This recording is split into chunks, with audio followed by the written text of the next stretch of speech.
Hello, beautiful people of the world. Welcome back to my channel. If you've watched some of my other videos, if this is your first time here, welcome. I appreciate your time and your energy for just sitting in and listening to what I have to say today.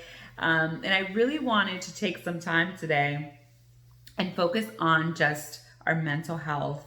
How are we managing our mental health, and how are we coping through life these days, especially as a parent, and what we are doing for each other and for ourselves? Are we leaning on our support system? Are we counting on our village? And if we don't have a support system and we don't have a village, how can we create that for ourselves? What's available out there? Because it is so important. I found myself yesterday thinking about all these things because Meadow was in rare form. Like, I was like, where's my child? Like, who is this little being? She woke up perfectly fine. We had an amazing morning. We did our usual routine. We went for a walk. We played outside, came back inside. We went back outside. And then it was a full-blown tantrum. And I was like, what is this? Who is this? And she finally, after her tantrum, she took a nap. And that's when my husband got home and I handed him the monitor. I was like, now you watch her. And I went and took a nap. And napping isn't normally my coping skills. I was just so exhausted. I was like, I am dead tired. And I had to take a nap, but it led me to think about all those things. Like, what are we doing for ourselves? Like, what are we putting in place to make sure that we're navigating through all these things? It is really difficult being a parent these days. There's so many decisions that you're making about your child's going back to school, or how do I keep them occupied? How do I entertain them? What do I put in place? And I know here in Florida, we're literally at the epicenter of COVID. We're in our second wave. Just when we thought we were going to be able to move past that, we can't. We're still in the middle of it. So I really started thinking to myself, like, what have I done for myself? You know, prior to having Meadow, exercise, being active, that was my vice. That was my coping skill. I worked out 5 to 6 days a week. I put on my headphones, go to the gym, zone anything and everyone out, literally dance and sing at the gym. But it was just my space. I loved it. After I had Meadow, I didn't have that anymore because I really didn't want it. I wanted to, after a long day of work, I got home around 6 o'clock, and whatever was left of my day, I wanted to dedicate it to her. Didn't want to give it to anyone else. I would find time to work out wherever I could. I would fit it in however I could. So if she got up at 4:30 a.m. to nurse, I'd be like, okay, I might as well stay up. No point in going back to sleep. I'll work out. But that was, you know, whenever I could, if I wasn't too exhausted because she barely slept. Or on the weekends when she was napping, I'd fit in a workout. But I really didn't have that anymore. So I had to try and create other ways. Like going on walks with her was something we truly, truly enjoy. So that's one of the things I have been able to keep up with, is staying active and being outside, which when COVID first happened, it was like one of the silver linings in it for me. I've been working from home since March. So I was like, okay, this is a positive in it, is that I get to, first of all, be home more with my baby girl. I save on commute time, 2 hours a day that I felt like I was wasting of my life. I'm not any longer. And I literally go on like 3 walks a day. At lunchtime, I get off at lunch. She's up from her nap. We would go on a walk. After I got off at work at 5 o'clock, we were going on another walk. Usually after dinner, we were going on another walk or playing outside or doing something. So it kept me very much outdoors, which is very, for me, to my soul, it's like rewarding.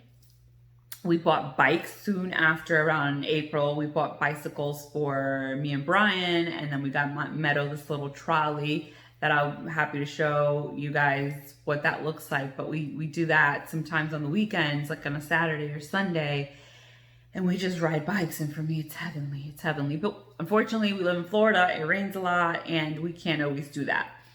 But we try as much as we can. So aside from that, though, I thought to myself, like, what else can I do to really help me, because although that was a silver lining for me at first when COVID happened, when we were entering the second wave, I was like, oh gosh, I need more. I need human interaction. I need to like get some fresh air other than just the essentials, which I honestly don't even really go out for the essentials. I go to medical appointments, but I don't even do grocery shopping. My husband does that. So what am I getting? Like, I need something. And we would do things like go get like the acai bowls on the weekend, and we sit on, you know, the trailer of his pickup, or we just sit in the car after our bike rides and do things like that. But I just needed more.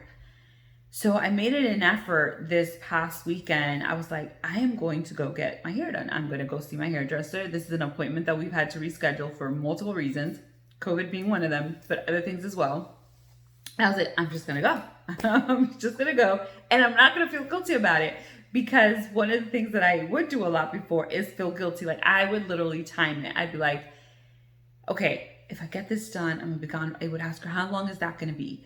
Okay, how long is this going to be? And I would calculate, okay, that just means I'm going to be away from Meadow for this much time, and I'm already away from her for this much time. It was just this constant rush of time management, and how much time am I taking away from her? And I told myself this time, I was like, I'm not going to do that. I am literally going to enjoy it. I am going to do what I want to do to my hair, and it be what it be. And I just had a conversation with my husband, and I was like, I don't want to feel rushed.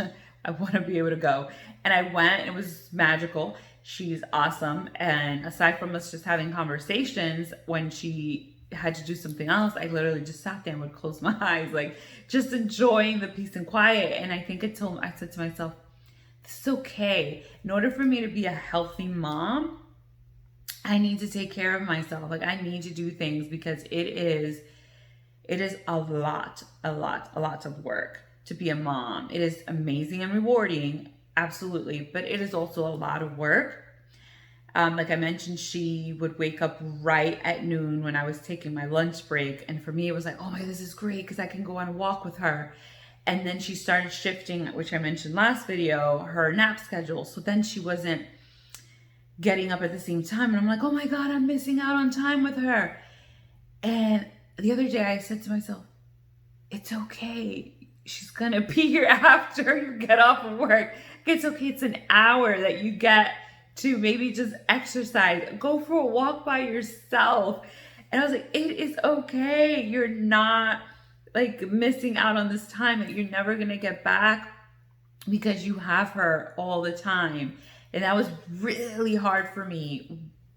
I think the first year of her life, and up to now, like it just was so hard. And I don't know if it's just working from home that's giving me a better work-life balance, or that she's older now and much more interactive. So I feel like in the time that I do get with her, I get plenty of time with her. Let me tell you about Meadow. She does not sit still.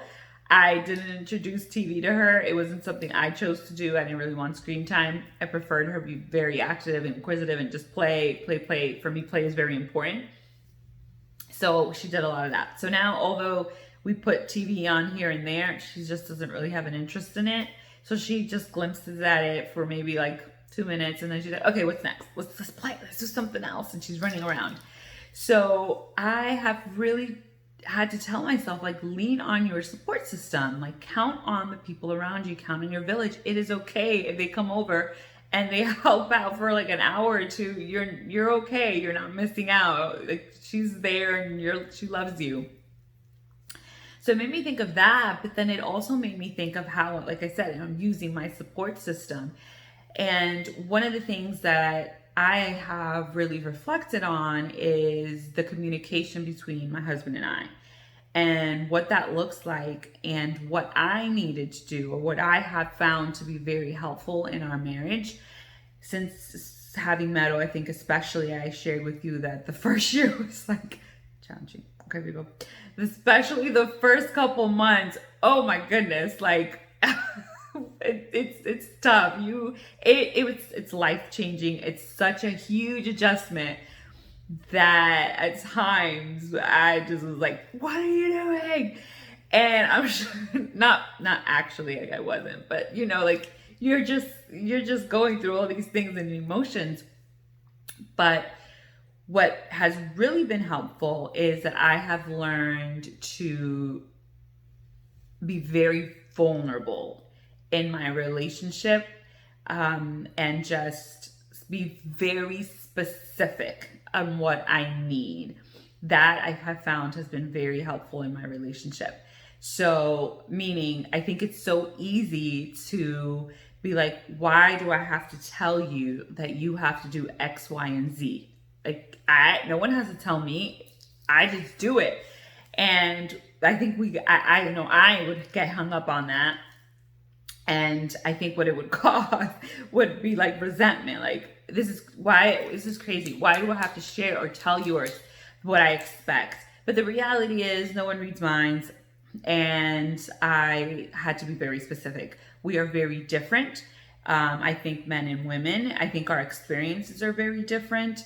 If you're kind of a geek like me, there is a documentary or docu-series on Netflix called Babies, and it was just very helpful. I wish I would have watched it actually before I had Meadow, but we watched it after. But they really spoke about how for women, your body naturally starts creating these chemicals that helps you bond with your baby immediately while the baby's in your womb, when they're born. But for men, it's different. That chemical starts releasing as they start spending more time with the baby. So it's an adjustment for them. It's not as natural. I'm not saying this is all the cases, okay? I'm just saying that this is what science and research has shown. So the more time you spend with the baby, the more bonding, the more it's going to create. And that was helpful for me. And I think it was helpful for my husband too, because he was like, you see, it was an adjustment.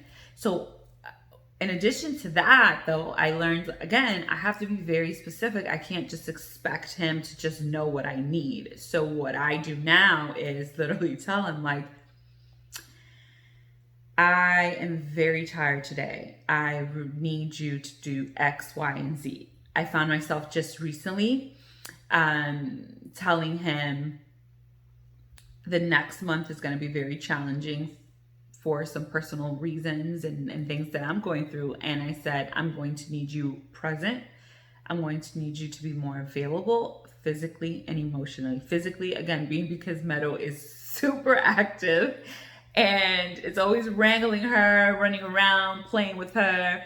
And I told him, I'm going to really need you to be present and be physically and emotionally supportive and available, which includes helping me put her to sleep at least one time a week. We literally were negotiating this, people, like, no joke. We were like in a full-blown negotiation of what that would look like. We agreed to it one time a week, which I'm okay with, because like shared last time, I do enjoy bedtime with her, but one time a week is amazing, because it's like, okay, I actually get to turn on like Netflix or TV and we'll just 30 or 40 minutes to myself, which is awesome. But the reality is that there are days when I just need another day, and I'll tell him, like, I'm really exhausted today. I need you to put her to bed. And he has been very receptive of that. It's not fail-proof, people. Either way, right? There's going to be ongoing communication that needs to happen. Sometimes you just need to express it again. You need to ask for it again. But it has been very helpful, and vice versa. There's time that he gets home from work and he's like, I just need 10 minutes to chill, or I need to close my eyes for 30 minutes. And I'm like, okay. And I go and I play with Meadow. So I think that very open communication, being, again, very specific on what you need, I have found to be very helpful. Just today, we were with her in the living room after dinner, and she's like trying to climb the couch, the sofa. And I was like, so here's the moment where I need you to be physically supportive. I need you to help out and to help out with that piece of it, because if not, I'm the one kind of running around helping and pulling her down or walking with her because she wants to go play somewhere else. I'm like, this is the time that I need that I needed you to be a little bit more physically supportive. And he's like, okay. He's like, that's exactly what I needed, is you to tell me exactly what it was. And I'm like, man, this is so easy. I should have done this like 10 years ago. But it comes with time. I think we've worked a lot on ourselves and I've gone to therapy. He's gone through his own therapy. We've done some couples counseling. It's ongoing. But this is what has worked. Again, I'm going to repeat that part. The first few months after having Meadow, I borderline just disliked him. I loved him, but just disliked him in many ways. I was so angry. I was so resentful for many different reasons. Probably because I just didn't sleep, but also because there was just so many pieces to, I think, and this is in no way, shape, or form discrediting the hard work that our partners do. But I find that at least in my experience and the experience of the women in my life, the women own a big portion of the day-to-day child caring activity. Again, not discrediting anyone else in their journey and what they do and what setup or agreement they have in their home, but that is what I have found, that I own about 85% of the child caring day-to-day activity. My husband's very much involved. He's been to every doctor appointment with me after Meadow was born, while I was pregnant. We tag team bath time together. He owns literally 85% of the cooking since I was pregnant. He took it over and he's done it since then. So very helpful in that regard. But when it comes to the day-to-day with Meadow, I'm the one chasing her around, going on the walks, playing outside, doing this and doing that on a day-to-day basis. And it could become very, very, very, very much overwhelming. And if you don't have that spouse, there's a lot of single parent homes, I can only imagine how much more difficult that is for you. So where is your support system? Who can you lean on?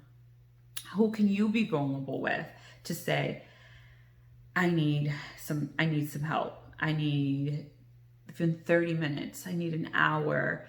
And if you don't have that support system, what is available to you? What are some of the resources out in there in the community that you can access? I know, like I said, therapy for me is just very helpful. I know I'm a mental health therapist, so that might be why that's my opinion. But I feel that it is so beneficial to your heart, to your spirit. If you don't have health insurance and you don't have access to therapy, there are a lot of resources available that offer either free counseling. Usually employers offer some kind of employee assistance program, EAP, that you can access like 6 counseling sessions for free. So there are things available. I'm happy to help you navigate the system or try to find something for you. If you don't have additional resources available, just private message me and we can talk and I can see how I can support you through that. But I found that to be very helpful. And I just know that we have to take care of ourselves. We have to take care of each other. So lean on your friends. You know, if there's someone, I had a friend of mine reach out and was like, do you want to go for a walk? And there were so many things going through my mind. I'm like, oh, do I want to go through a walk right now with COVID the way it is? And I was like, do I really need to do this? I was like, what's the worst of the evils? Possible exposure to COVID or just stay in my house? And I actually went on a walk with her and it was so great. It was so needed. I just realized, wow, that did wonders for me. So then I was trying to pay that forward and I reached out to a friend and I was like, if you ever want to do a walk, let's go for a walk together. And she was like, oh my gosh, I really think I need that. Yeah, let's go for a walk together. So just little things like that. You know, I'd say try and figure out what you can do, even if it's like a 10, 15 minute. I've done that too. With my husband, I've said, especially like if he's gone all day working on the weekend and I'm with Meadow all day long and he'll come home, I'm like, I need 10 minutes. Just give me 10 minutes. And I don't do it very often, but I've done it like a couple times where I literally just went in our room and like laid in bed like for 10 minutes, soaking up just a little bit of peace and quiet. The funny thing is that she's a mama's girl. Like, she wants to be with mama. If I'm awake, she's like, mama, mama, mama. We have baby gates all over, but she'll literally stay at the baby gate. She's like, Mom, let me in, which is cute. It's amazing and adorable because we just have a great relationship. But sometimes you just need 10 minutes. So the message I'm trying to send is start having the conversation with yourself. You don't have to have all the answers right now, but start thinking about that. What are you doing to manage your own mental health? It is so challenging right now, schooling kids from home, working from home with kids, or just being a parent in this climate, in this time period that we're living in, and all the things going around us, the emotions that come with it. Start having that conversation. Like, what am I doing? What could I do more of? Who can I lean on? Who's my support system? And accessing those resources. If I could be a resource, again, private message me. I'll be happy, so happy to help you through anything, or try and figure out something for you, whatever that might look like. But start having that conversations with yourself. If you do have a partner and you do have a spouse, I would say start having the conversations with your spouse. If you don't feel that you're at that place where you and your spouse or your partner have that relationship, can you start thinking about what you can do to get you to that place? Possibly couples counseling or therapy, or just sitting down and having open conversations, whatever that may look like. And know that you have someone here. I am really interested in hearing feedback, so comment below if there's anything specific that you would like to talk about. I'm not an expert in all things. I'm just coming with my personal experiences and knowledge I have gained along the time period of my life. And I would be happy to share that with you and talk to you guys about all of those things. So thank you again. This is difficult for me to be so vulnerable and share so much, but I feel like it's needed. It's just such a difficult time right now for everyone, and for us parents, for us mamas, navigating through all of this. So I hope you guys have just a wonderful time. Start thinking about those questions as you're going through your days, write them down, because that's going to help you reflect back to them, even if it's on your phone in your notes. And I will talk to you all soon.